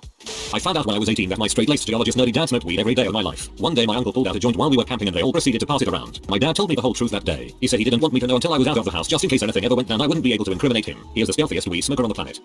Went to high school with a guy, played soccer with him, hung out with him a few times. He was a bit odd to some people but mostly because he wasn't into the popular stuff all the other people were into. Flash forward a few years we had both graduated. I graduated 2 or 3 years before him. I get a text from a friend saying he had been arrested. The house he was living in raided and facing multiple felony charges for child P. Not only was it just having it, evidently he distributed it and was responsible for one of the largest online hosting distributing child P in the nation. We're talking top 3 in terms of sheer amount. Creepy thinking he was just a cool but a little off soccer buddy from high school. All these stories are super long and serious. I just came here to say, saw a lady that I thought was my mom, hugged her from behind. Turned out she wasn't my mom, and then I realized I misunderstood the question. I went to a recommittal ceremony for my friend and her husband. 2 weeks later, I met the guy she had been messing around with on the side. This happened to my friend. 1 month she phones me to say she's getting married. 3 months later she kicks him out because he's been sleeping around for over a year. But I just don't get why the frick he would say yes to marrying her in the first place. Yes, this happened to me not but a week ago. I was visiting my parents in my hometown and bumped into a guy I used to hang out with in the pub. We'll call him Craig because that's his name. So Craig says you hear about my housemate. Now I haven't seen Craig in about 6 years, so not only had I not heard about his housemate, I didn't even know he had a house. housemate. Anyway, Craig goes on to tell me about how a couple of days before I bumped into him he was in bed about 5:30 in the morning when he heard a loud bang at the door. Ignored it thinking it was his housemate coming home drunk again. After a few more bangs, he hears a crash and before he knows it he's surrounded by police in his bed. They march him downstairs where he sees his housemate and a number of laptops laid out. His first thought was, oh crap, I finally got caught torrenting, but it soon becomes obvious that things are much more serious. Turns out someone from the house's IP address had been downloading child P. He said something about on the scale of 1-5. The images were a 4, so pretty bad stuff I guess. He freaks out and says he knows nothing about it. His housemate sits there quietly. Both are taken down to the station and held. 30 minutes later the police tell Craig that he is free to go after his housemate admits that he had been downloading Kitty P for the last 3 months. Craig got home and immediately moved back into his parents. He didn't want word getting out that a pedo lived at that address and become the victim of a hate crime. It made for a pretty crazy conversation. TL. DR my buddy realizes he has been living with a child P addict for a year. Oh crap, I finally got caught torrenting. I busted out laughing reading this sentence and imagining your friend yelling this as the cops raid his room cop style. Former friend of about 10 years says he has cancer and weeks to live. After extorting a free holiday from another friend and all sorts, turned out he made it all up. Go to his family with it as we want some answers. Turns out his mum and sister were part of it and blamed us for him doing it. This is so awful. What crappy people. Lots of these are pretty dark, so I'll share one that's a bit more positive. Nothing too juicy, I'm afraid. My mother's father was never all that interested in us when we were kids. He smoked, looked sort of scary, and was always doing his own crap. Despite them living on the same street, we always stayed with my father's parents when we visited. Now I'm in my 30s and that grandfather is the last remaining grandparent. He's freaking fascinating. I knew the generalities of his life, but the details are like something from a movie. He served during World War II, but he was taught dentistry and the Navy stationed him in Chicago. He lived in a house with prostitutes and junkies that was next to what amounts to a brothel. They'd sit on the back porch and watch the ladies getting ready for their shows. He already knew my grandmother, but from what I can tell they had an interesting relationship with perhaps some infidelity on both sides back then. They weren't married yet. Later on he got a boat and had all kinds of amazing adventures cruising with his wife and friends. He led this playboyish madman-esque existence that makes the typical modern life seem dull. The stories just flow out of him and maybe he is only sharing them now because he's too old to be embarrassed or maybe it is dementia. He doesn't hear well so I write him letters. We try to still visit every year too despite living pretty far away. I grew up thinking he was this smoky old boring retired dentist and it turned out he had this amazing life that I only began to know about later on. I had been casually dating this guy, call him Carl, for about 3 months. He lived with a roommate, call him Nate. This guy was full of neck blood and had super bad social anxiety. He was nice to me though. He was funny, and we had a lot in common as far as music and movies we liked. He was a programmer and was patient with a lot of coding questions I had. Nate was a really shy guy, but if you got to know him he was super funny and witty. Carl and I broke it off with each other pretty amiably soon after, and we maintained contact a while after that. About 8 months later, Carl called me. He said that Nate had been caught up in a PR ring, and had his computer and everything confiscated by the FBI. Apparently he had so much child pornography, he needs several external hard drives to store it. Ended up going to prison, obviously. I was totally blindsided, but Cole was a total apologist about it. I broke off contact after that whole thing. This guy who I went to a sports club with was just arrested for child pornography. I've known him for 4-5 years and he's dating a friend of mine from high school. It's very unsettling how many of these posts involve child pornography. Been best friends with a group of guys for nearly 20 years. Hang out every single weekend, sometimes multiple times during the week. We know every intimate detail about each other. Or so I thought. Last month I found out 3 of them put a lot of belief into astrology. I stood there incredulously saying, no, you don't believe that. They freaking do. This light-hearted story came along just in time to lift my spirits after all of the sad, depressing murderer and rapist stories. Thanks for that. 2 friends of mine went through the same freaked up scenario. They were each dating men for several months. These were pretty good guys and they thought things were going very well. Each of my friends was very committed to her boyfriend. In each girl's story, there came a point where they weren't able to reach their boyfriend by phone and so they called their work. They were told by co-workers that the guy was on his honeymoon and wouldn't be back for several days. They were devastated. The end. Jeez, I'm so scared of that happening to me. I don't like how common these stories seem to be colon. Last year, 4 years after I graduated high school,